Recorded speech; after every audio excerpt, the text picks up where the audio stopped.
Cancer Healer Center, a new beginning.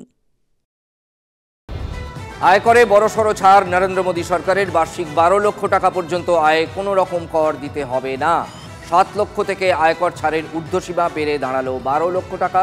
বার্ষিক 12 থেকে 16 লক্ষ টাকা আয়ে কর 15%, 16 থেকে 20 লক্ষ টাকা আয়ে কর 20%।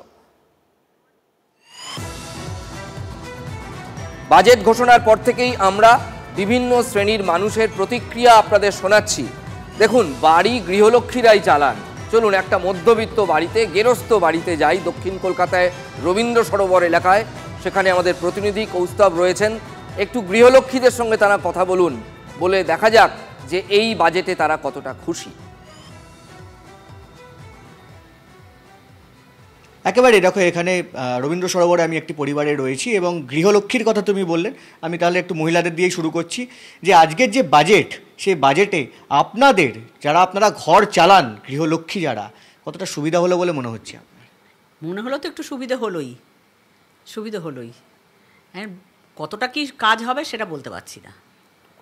কীরকম সুবিধা হলো বলে মনে হলো? এই 12 লক্ষ টাকার একটা দিল, এটা তো একটা সুবিধাজনকই মনে হলো। সেটা কতটা কার্যকর হবে বোঝা যাচ্ছে না। স্বাস্থ্যক্ষেত্রেও তো অনেক কিছু ছাড় দেওয়া হয়েছে, সেক্ষেত্রে কি অনেকটা সুবিধা হয়েছে বলে মনে হয়? হ্যাঁ, সেটাও মনে হচ্ছে তো সুবিধা হলো। দেখা যাক এখন। সংসার যিনি চালান গৃহকর্তা, আমি একটু তার কাছ থেকে জানার চেষ্টা করব যে এই যে 12 লক্ষ টাকা পর্যন্ত কর দিতে হবে না, কতটা মানে কাজের কাজ হলো এটা বলে মনে হচ্ছে না? স্যালারি পার্সনদের ক্ষেত্রে এটা একটা কাজের কাজ হয়েছে, বা আমরা যারা ইনকাম করি তাদের ক্ষেত্রে অনেকটাই সুবিধা হয়েছে। কিন্তু তারপরে যে জিনিসপত্রের যা দাম বাড়ছে, তাতে কতটা এফেক্ট হবে আলটিমেট গিয়ে সেটা পরে। এখন এটা তো প্রস্তাব আকারে এসছে, তারপরে বিলটা পাস টাস হবে। কৌস্তব, যদি একটু জিজ্ঞাসা করা যায় ভদ্রলোককে, এই পরিবারের মাসিক ওষুধ খরচা কত? ওষুধেও তো দাম কমছে, বিশেষ করে জীবনদায়ী ওষুধ, যেগুলো 36 রকমের ওষুধ প্রায়।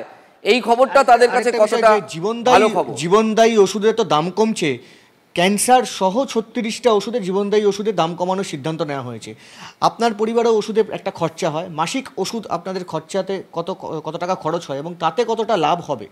দেখুন, মাসিক ওষুধ আমাদের যা খরচা হয়, মাসে 4,500 থেকে 5,000 টাকা ওষুধের পেছনে খরচা হয়।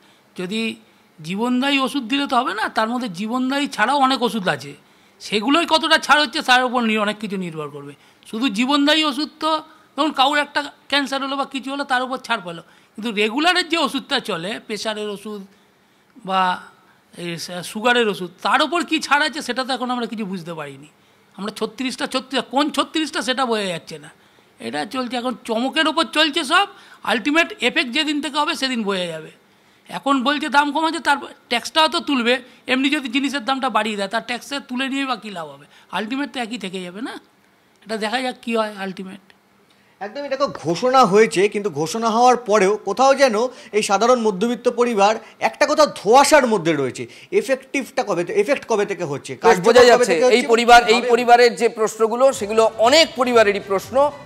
জীবনদায়ী ওষুধ শুধু নয়, যেগুলো নর্মাল ওষুধ, প্রেশারের ওষুধ, সুগারের ওষুধ, যেগুলো প্রতিদিন নিত্য ব্যবহার্য প্রায় এখন বাঙালির এবং সব জাতিরই ঘরে ঘরে, তাতে কতটা কমলো সেটাও মানুষ জানতে চাইছেন।